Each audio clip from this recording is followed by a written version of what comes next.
In today's video, I am going to teach you how to put Excel sheet into Miro. To begin, open Miro in your browser and go to a new board.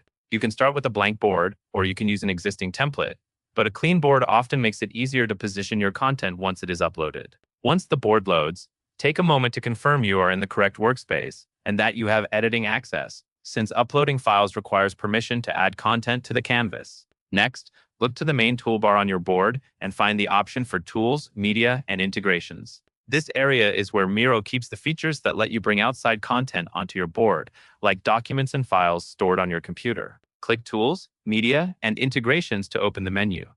When the panel opens, you will see different choices for importing or embedding content. This is also a good time to make sure your board is zoomed out enough so you have space for the file to land on the canvas, because larger spreadsheets can take up quite a bit of room once they appear. Now select My Device. This option lets you upload a file directly from your computer. After you click it, a file browser window will open. Navigate to where your Excel file is saved, select the Excel sheet you want to upload, and then confirm the selection to start the upload. Depending on the size of the file and your internet speed, it may take a few seconds for Miro to process it.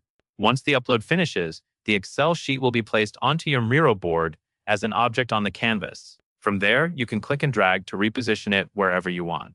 If it looks too large or too small on the board, use the regular zoom controls to get a comfortable view while you arrange your layout. That covers everything you need to know.